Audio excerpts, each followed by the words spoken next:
GS score, GS score, GS score, GS score, GS score, GS score, GS score, GS score, GS score, GS score, GS score है, GS score, GS score, GS score, GS score. GS score. GS score.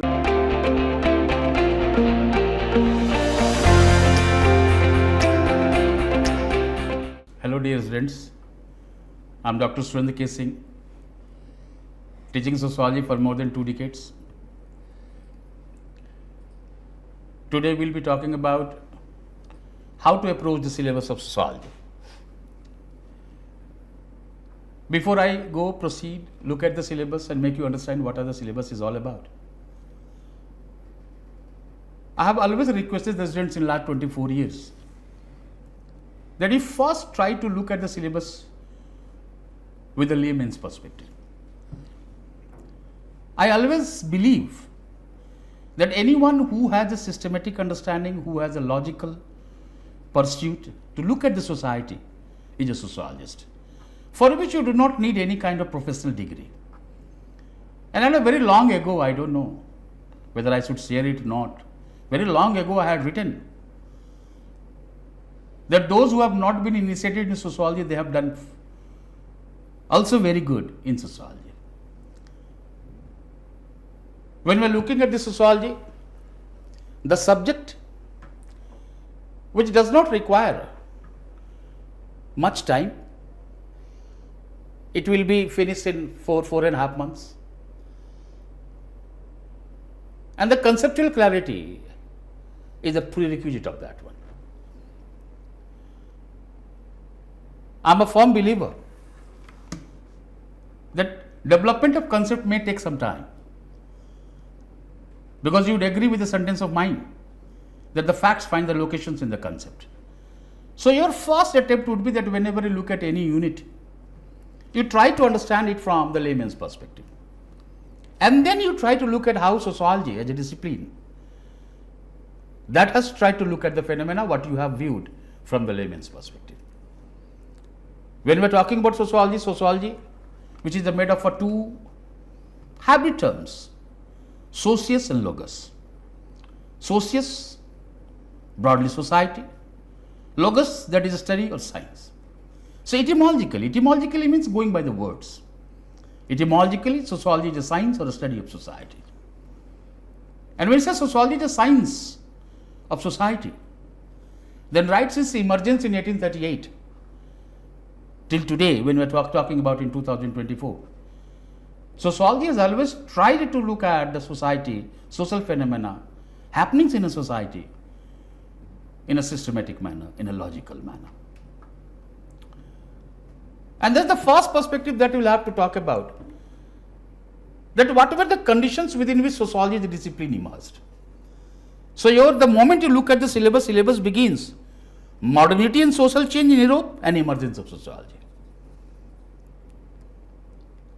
When the subject is new, or even when you have been groomed in the subject, it's not only about knowing the content, knowing the concept, making yourself conceptually clear, becoming comfortable, but also anticipating that what range of questions may be raised.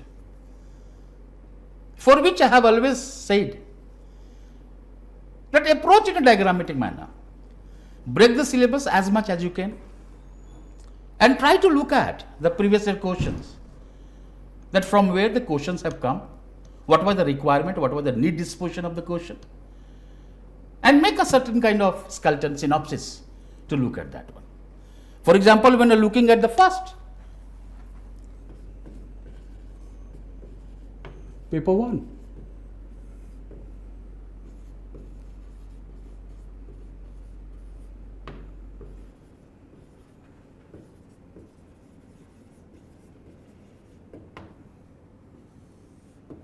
Sociology as a discipline.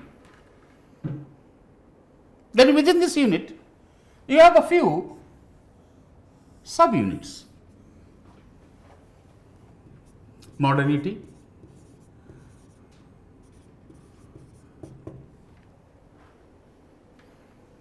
consequent changes, that is the social changes,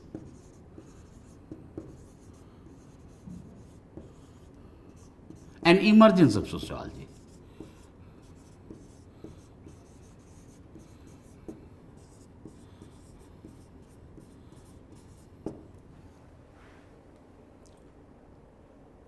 Now, if I ask you, whom do we consider modern? We say that one who is a hap one who speaks good language, one who dines out, one who lives in urban industrial areas. Now, this is the layman perspective of understanding the modern one. And then when you look at conceptually, then you need to look at modernity in Europe. More precisely, the Western Europe. Because the moment you look at sociology as a discipline, sociology is a social product. It is an intellectual framework. And when you say it is a social product, intellectual framework, then we needed to understand those socio-historical conditions of Europe, Western Europe, in which modernity took place. And once the modernity took place, we witness a transition from pre-modern to modern. It means now here we are talking about transition from pre-modern to modern. Now, tentatively try to look at that what would characterize pre-modern. It would be a feudal society. It would be an agrarian society. It will be the religion as the base of explanation, for which we will be using the word theological. Monarchical. Monarchy would be there. So, here if you write down few lines in terms of feudal, agrarian, theological,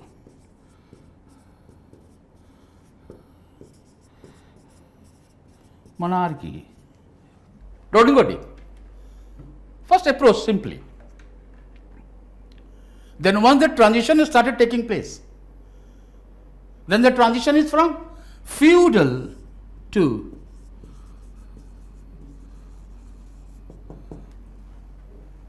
capitalist, from agrarian to industrial, from theological to reason, and from monarchical to democracy. Now, look at the changes. The culture tied to this has now started proving inadequate. The socio-historical condition has changed. The politico-economic condition has changed. Now, the new kind of explanation is required to understand the society. And with society, this is the society, this is the change, consequent changes that have emerged out. Feudalism has been replaced. Monarchies have been challenged. The development of science has brought reason as a virtue of mankind. It has become the vocation of mankind. Capitalism has emerged. Industries have been set up. So, the culture tied to land has started proving inadequate in understanding the new kind of changes. In this condition, now we need a science of society which could understand society in a more systematic, more scientific manner. So, here sociology discipline, modernity, social changes, emergence of sociology. And once you know this one, then try to look at what is modernity and how to approach it. Raise few questions. What? How to view it? What are the components?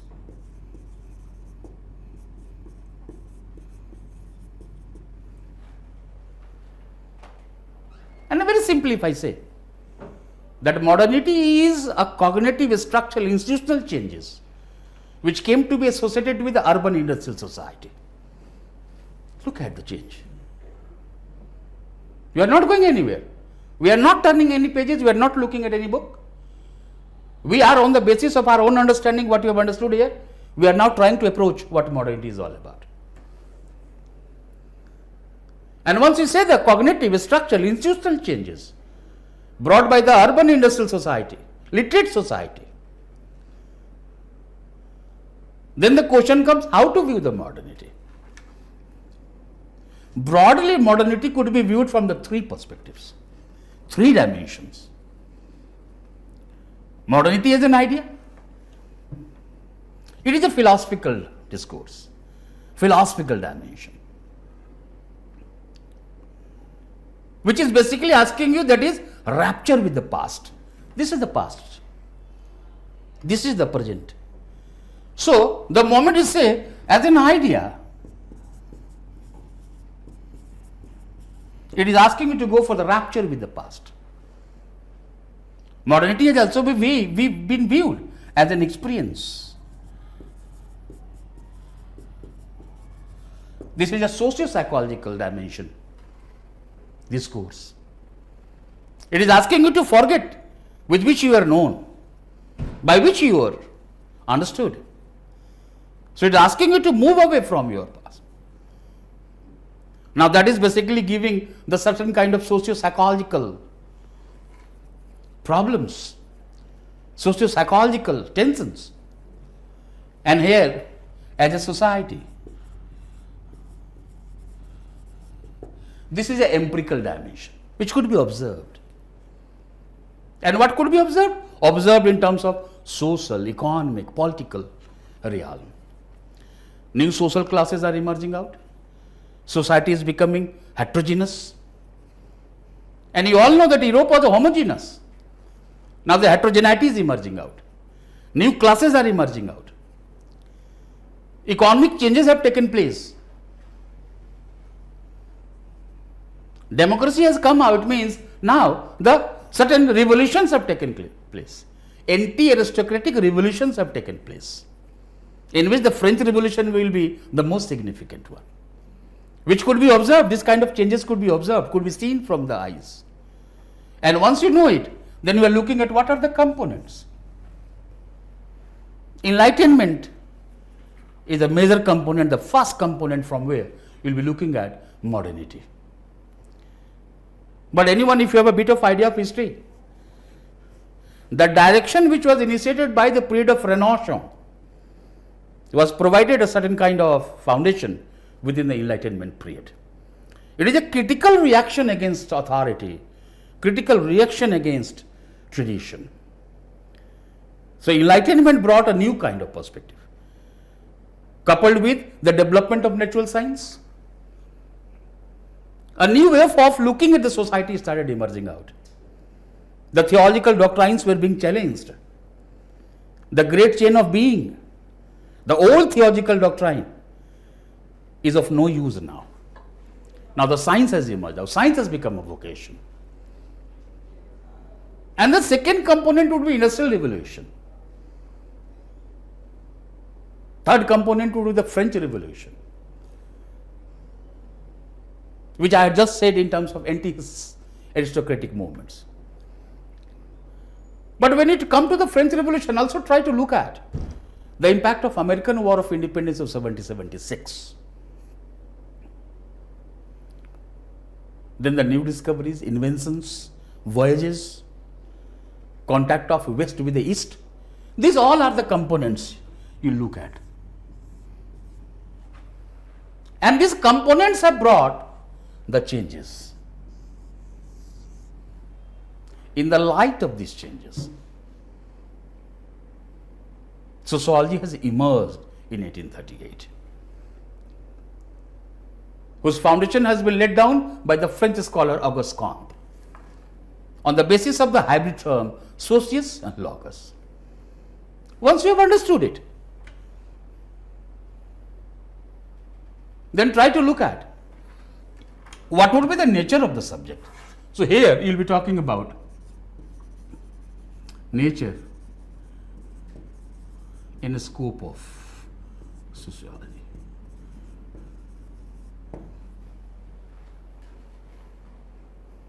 What sociology is all about to study, what sociology is going to study. The journalistic versus formalistic debates will start emerging out. What would be its nature? And very jokingly, I always say that when we are looking at any social science or humanities, one of the debate that has always come out, that whether this subject is a science or not, that is unit 2, sociology as a science. I will be touching upon this one just now. Once you have known the scope, then another perspective would be the relationship with others.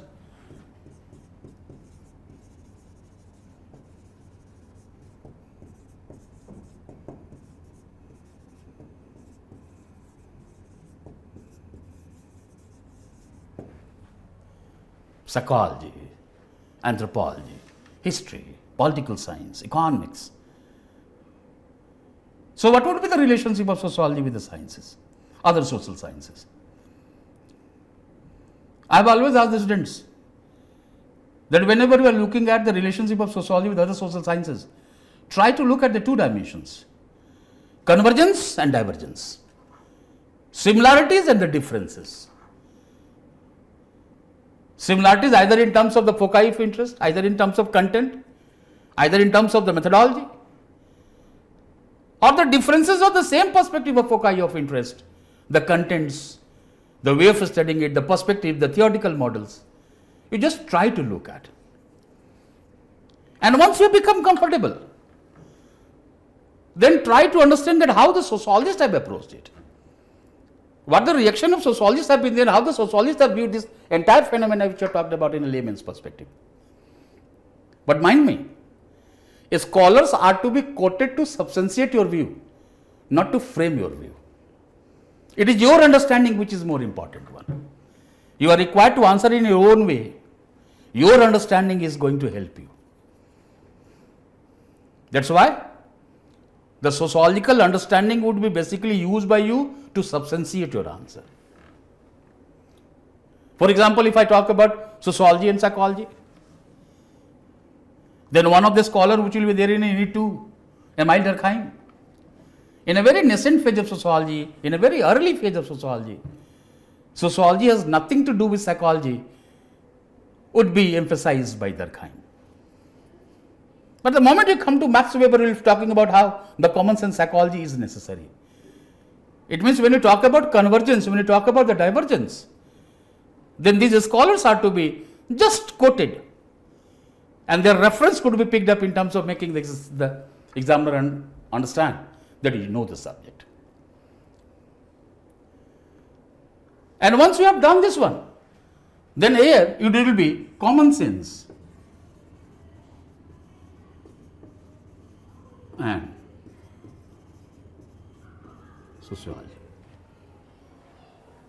The ideas which the people consider to be true, or they view in such a manner that it seems to be true, whether they are true or not, requires scientific investigation. It means it is the scientific nature of the sociology that separates sociology from the common sense. And the moment you say it is the scientific nature which is separating sociology from the common sense, then debunking has to be done. You'll have to go behind the facts to look at the phenomena which is taking. Not for the taken for granted reality has to be talked about. So any phenomena, any held view, any considered view, whether they are true or not, requires research, requires investigation. And the premise on which sociology emerged is its scientific nature. Unit 2, sociology as a science. Now you need to understand the difference. If I say sociology as a science, is sociology science? I don't know how you will be reacting to this line of mine. I always say that you do not have to touch upon whether sociology is a science or not.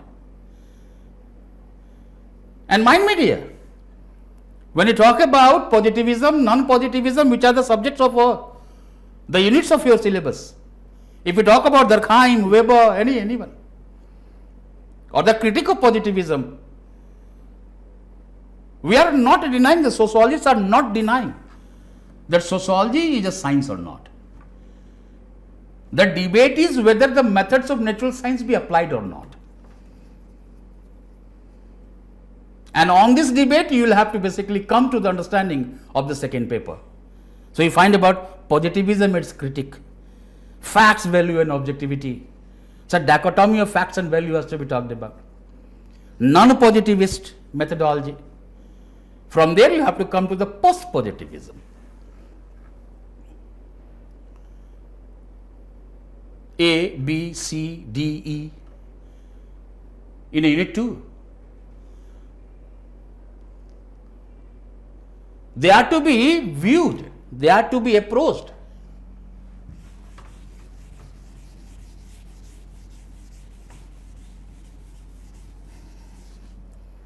In a one go, no separation there. It means unit 2 is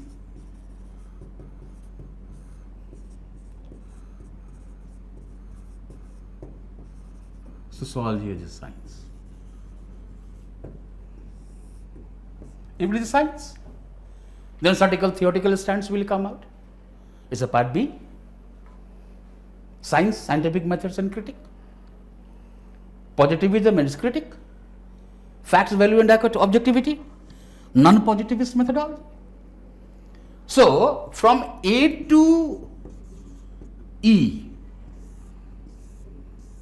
all are one. Do not bifurcate it. And once you have known this debate between positivism and non-positivism, since I am only introducing sociology, how to approach. So I am not going in terms of the tenets and the major sociological debates on the positivism. Let's up to here in a very layman perspective. It's a scientific way of inquiry. The way the natural science has developed, the way the natural scientists are discovering the natural laws to understand the natural phenomena. Now this idea is emerging among the social scientists. That can the social laws akin means similar to, can the social laws similar to the natural science be found and established? This very attempt, this very endeavor, anticipation would give way to positivism. But as the sociology will mature, as the sociology will be institutionalized, a new kind of debate will emerge out. And this debate will basically be giving way to the non-positivist methodology. Once again I am saying, the debate is not whether sociology is a science or not. The debate between these two is basically moving that whether the methods of natural science be applied or not. In a very simple sentence, those who say that the methods of natural science be applied are a positivist. Those who say no, man cannot be equated with matter. Thus, the methodology of sociology should be different, social sciences should be different. They will emerge as a non-positivist one. I am not going into detailed intricacies of this one. But with these two lines, at least you will be understanding the nature of the debate. And that will be giving way to the quantitative qualitative debate. The moment you have understood in terms of quantitative qualitative perspective, you will be linking unit 2 with the unit 3. If you look at the syllabus begins with qualitative and quantitative methods. And then the certain techniques of data collection will come out. Questionnaire, survey method, the primary, secondary source of data, interview, schedule, participant observation, non-participant observation, content analysis, biographies, case studies, all would be coming as a data collection. And then we also need to talk about the certain major steps in methodology, research methodology, variables, sampling, hypothesis, reliability and validity. And then I have always said, and I am still saying,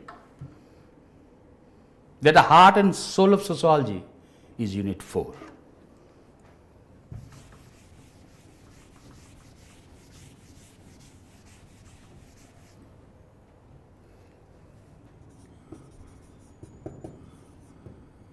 That is sociological thinkers. key to your success in sociology or with sociology in civils.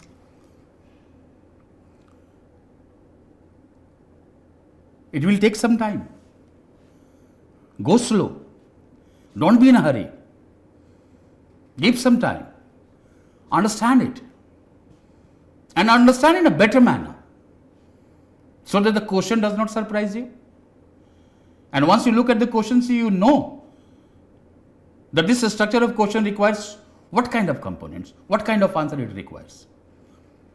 6 scholars are there.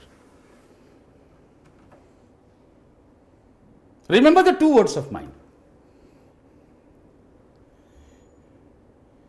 Before you start any thinker, try to look at the socio-historical condition at the time of the scholar, which will basically be making you understand that why this thinker has emerged and which way the thinker will be moving to. The social, economic, political, historical conditions that influences the thought of this thinker, that has to be talked about. And once we have done it, then remember 3 words: theme, concepts, and method. Theme is written in your syllabus.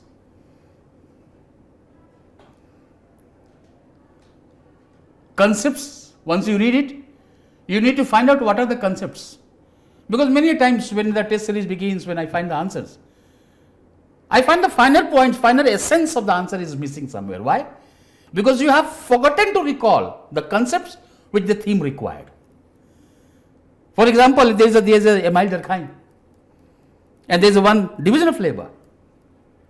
So suppose if I say division of labor is a theme, then what are the concepts you will be looking at? I said that when we are looking at the socio-historical conditions which has produced the thinker, then we will be talking about what were the questions which inspired Durkheim to pick up division of labor. Why, while becoming autonomous individual, depends more on society? He was looking at the modern form of integration, that a specialization, differentiation does not forfeit solidarity. And then the first concept that will come out is the collective conscience. Once you have done the collective conscience as a concept here, then we will be talking about repressive and restitutive law. Durkheim's division of labor is intricately linked to law, 2 types of law. Then you will have to talk about mechanical and organic metaphor. Mechanical is similarity between the similar. It's a resemblance of similarity. And organic solidarity is basically similarity between the dissimilars. And then you talk about homoduplex, moral individualism. Now the concepts are collective conscience, repressive restitutive law, mechanical organic solidarity, and then you are talking about homoduplex and moral individualism. Once you have done it, then the last concept that has to be talked about, the pathological form of division of labor. Anticipate it, open it, and write down 1, 2, 3, 4, 5, 6, 7. Note down.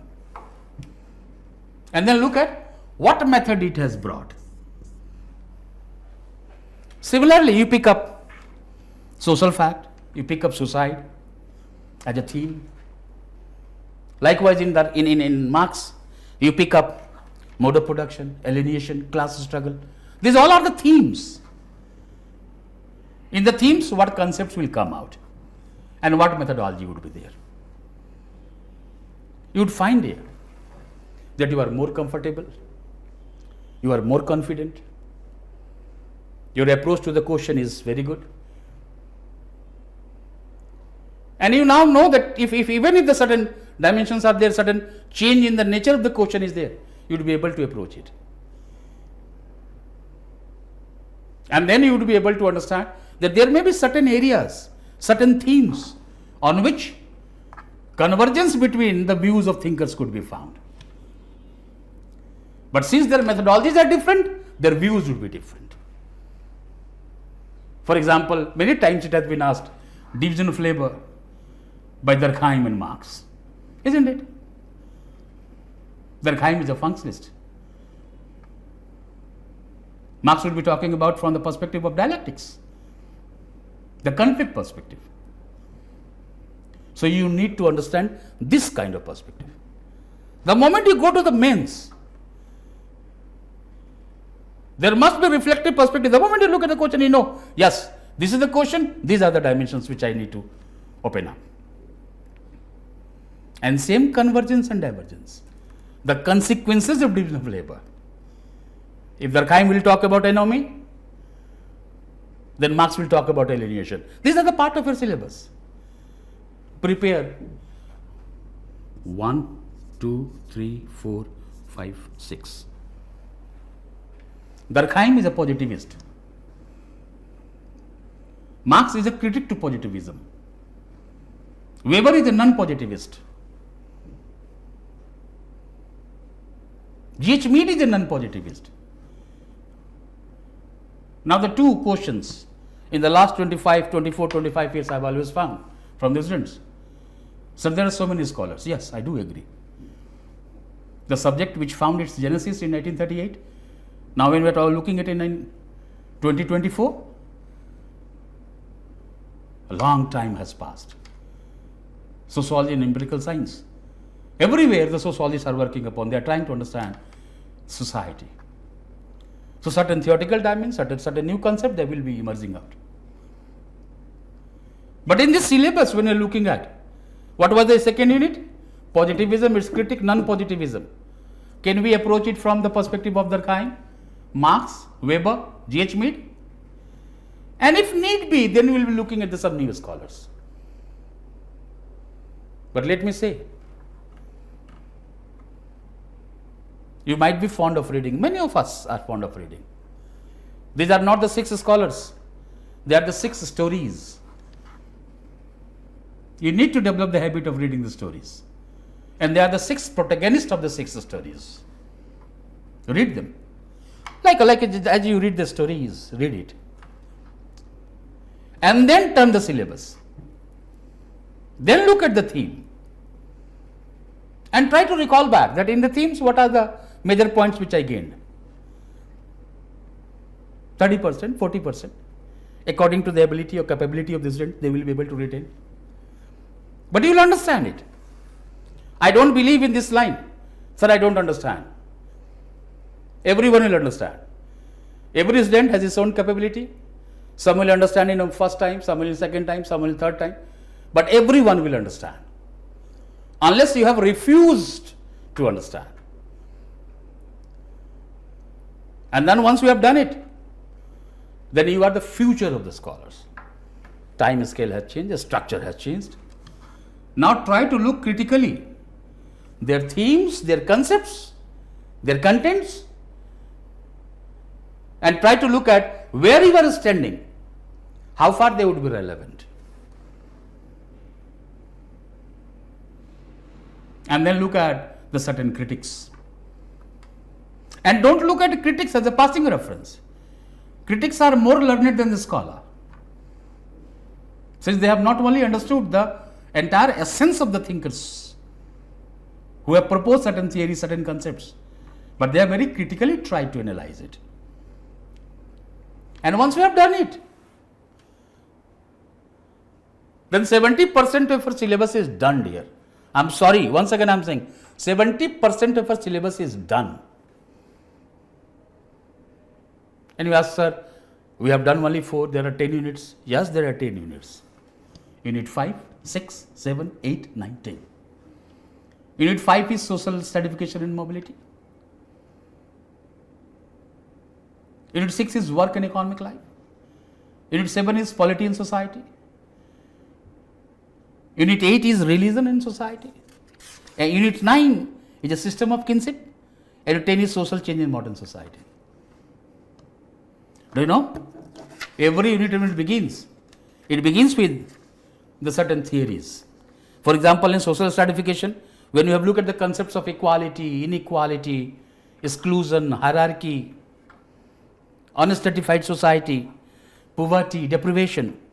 Then the theory of social stratification say a structural functions theory. Talcott Parsons, you have done it, is a structural functionalist. Davis and Moore, a new scholar will come there. And then I am saying Marxist theory, since we have done Marx here. Weberian theory, you have already done here in terms of Trinity model of class, status and party. You have already come to know irreconcilability of the class in a Marxian analysis, which will make you to come to the class struggle.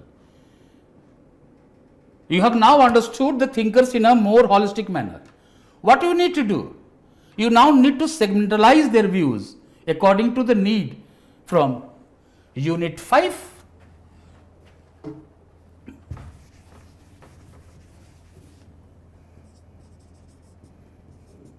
to 10.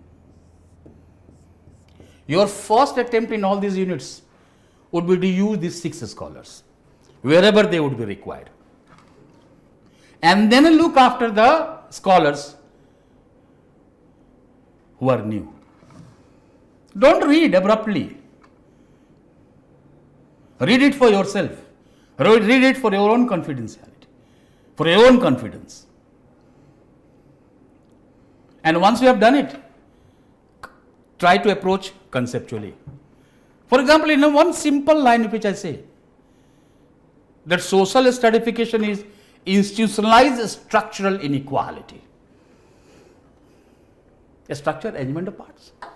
Institutionalized, which have become the procedure. And inequality, which you have done in the concepts. Equality, inequality, hierarchy, exclusion, poverty, and deprivation. So once again I am saying, institutionalized structural inequality.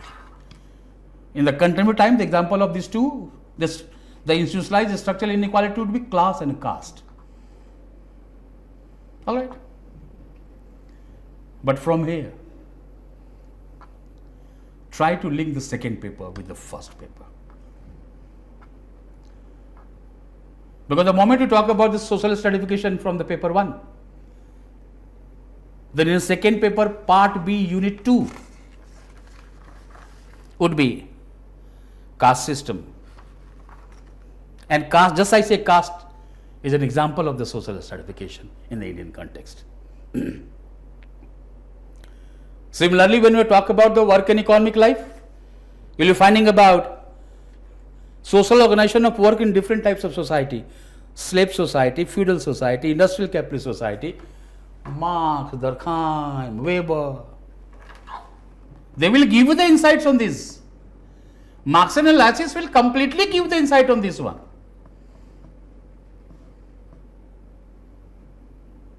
And then we will be talking about formal and informal organization of work. Talk about Weber's bureaucracy. Talk about the debate between rebel versus herd hypothesis. Once you come to the rebel versus herd hypothesis, we will be talking about Taylor versus Mao.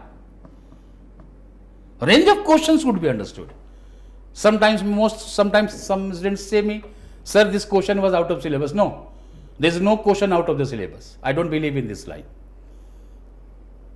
Either I, a teacher, has not opened up the entire dimensions to make you comfortable, or when I have done it, then you have not given adequate time to understand the phenomena.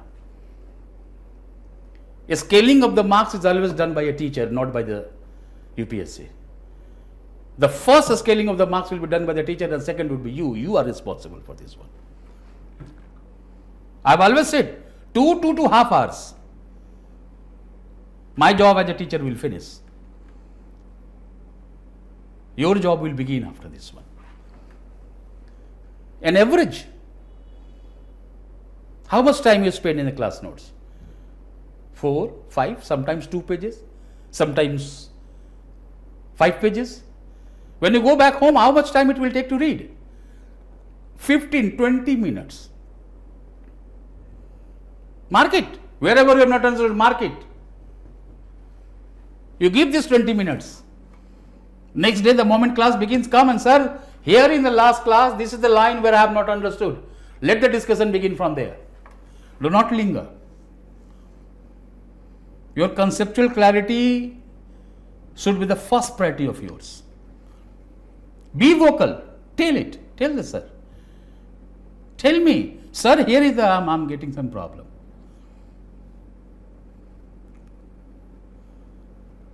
Similarly, when you look at the unit 7, it is written sociological theories of power. Take it from there. You will be taking it from Marx, you will be taking it from Weber, you will be taking it from Parsons, you will be taking it from the Merton. Then you will be talking about some new theories in terms of the elite theory of power. This is the addition. Once again I am saying, your major focus is here, the 6 scholars. Once you have known their views in a totality, then you are taking their views in a segments and fitting them into the components from unit 5, 6, 7, 8, 9, 10. Sociological theories of religion, sociological theories of social change. Alright? Some new thinkers will come, some the new perspectives will emerge out. But they are very segmentalized, they do not require your endeavor as you have done here. Once you have done it, and you have done it with the second paper, unit 5, social stratification and mobility with that of the caste system. Work and economic life with part C, unit 3, urbanization and industrialization in second paper. Polity and society, part C, unit 4, polity and society in India. Unit 8, religion and society. Then in part B, you find about 6, religion and society in India. System of kinship, part B, unit 6, unit 5, system of kinship in India. Alright, read it. The moment you have finished it, the first paper, read the second paper there, then and there. So that you will understand the similarities, you will also understand the differences, that where we have gone different from them. And how to look at the concept in a different perspective. For example, if you are looking at the first paper, when the clan will emerge out, you will find about clan to be biological. But the moment you come to the India, you will find about how G.S. Gure will be talking about the Gotra to be viewed not only merely from the biological, but also from the spiritual dimension. And your syllabus begins with Indology, second paper, in which G.S. Gure has been there. So once you have done it, right from unit 5, social stratification, unit 6, work and economic, 7, polity and society, 8, religion and society, 9, system of kinship, and 10, social change. Along with the second paper, half of the second paper is finished. Mind me dear, half of the second paper is finished. But second paper requires its own perspective. In a coming few days, I will be opening up the second paper as you have opened the first paper. It was basically to make you understand how to approach the syllabus.